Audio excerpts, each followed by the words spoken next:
mempresentasikan tentang perlawanan oleh rakyat sipil dalam pelajaran sejarah. Oke, pertama-tama perkenalkan, nama saya Nadine Evli Amanda, nomor absen 26. Saya Neiza Mareta Abdariska, nomor absen 27.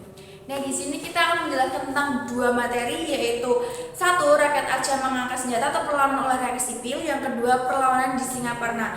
Nah, yang pertama, materi pertama akan dijelaskan oleh saya. Oke, langsung saja. Di poin pertama ini adalah perilaku menurut rakyat Aceh sangat bertentangan dengan akidah Islam. Kenapa? Karena pada saat itu yang menjadi sebab pecahnya perlawanan rakyat Aceh terhadap Jepang di seluruh daerah Aceh. Nah, di perlawanan itu terdapat tokoh dengan nama Tengku Abdul Jalil atau yang biasa disebut sebagai Tengku Cotleh. Nah, Tengku Abdul Jalil adalah seorang ulama atau seorang pemimpin di pondok pesantren di daerah Leok Seumawi di Aceh, atau dengan tradisinya di Cotleh. Lalu pada 1937 ia diangkat menjadi pemimpin untuk menggantikan gurunya yang telah meninggal pada saat itu. Nah, gurunya itu bernama Tengku Ahmad. Bersama para pengikut dan santrinya, Tengku Abdul Jalil bersumpah untuk jihad melawan Jepang pada saat itu. Sikap itu tumbuh ketika ia membaca hikayat Perang Sabi. Oleh karena itu, selama memimpin pesantren, ia memberi pembelajaran tentang patriotisme kepada santrinya. Nah, Jepang menganggap tindakan Abdul Jalil adalah sangat berbahaya. Maka Jepang membujuk untuk berdamai saja. Namun pada saat itu Abdul Jalil itu menolak. Nah, akhirnya pada 10 November 1942 Jepang menggerakkan pasukan untuk menyerang Cotleh. Pertempuran itu terus berlanjut hingga pada 24 November saat rakyat sedang melaksanakan sholat subuh, mereka melawan dengan sekuat tenaga yang mereka punya, dan mereka berhasil melawan dan memukul mundur tentara Jepang 2 kali pada saat itu. Maka dari itu, Jepang meningkatkan kekuatannya dan menyerang kembali untuk ketiga kalinya. Nah, ketiga kalinya itu, pada serangan yang ketiga itu, Jepang berhasil mengalahkan rakyat Aceh pada saat itu. Nah, Tengku Abdul Jalil dan pengikutnya selamat berhasil meloloskan diri ke Pulau Belangara. Namun saat sedang sholat subuh, mereka dikucilkan kembali dengan tentara Jepang dan mereka ditembak oleh tentara Jepang, sehingga Abdul Jalil gugur pada saat itu dan ia sekarang menjadi pahlawan bangsa. Nah, dari itu kalian tahu nggak strategi yang rakyat Aceh lakukan pada saat itu? Strategi yang rakyat Aceh lakukan pada saat rakyat Aceh mengangkat senjata adalah mengambil senjata yang dimilikinya seperti rancong, tombak, pedang, dan kelawang untuk membalas serangan pasukan Jepang. Mereka hanya menggunakan serangan sederhana yang mereka punya pada saat itu.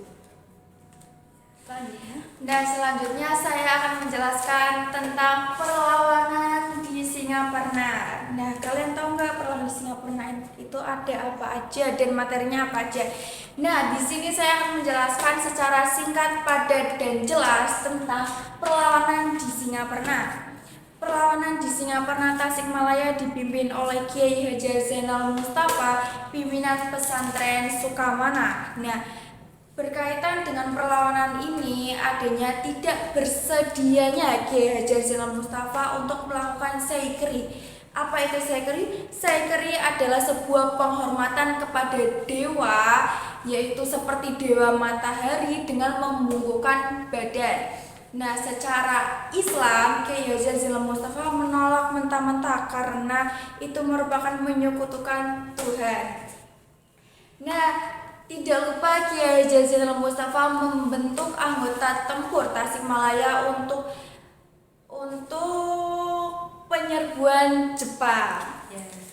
Nah, tidak hanya itu saja, Jepang berusaha menyelesaikan masalah dengan mengutus beberapa anggota kepolisian Tasikmalaya dan beberapa ada yang menemui Ki Hajar Zainal Mustafa.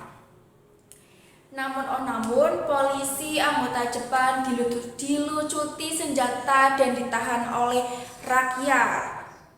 Salah seorang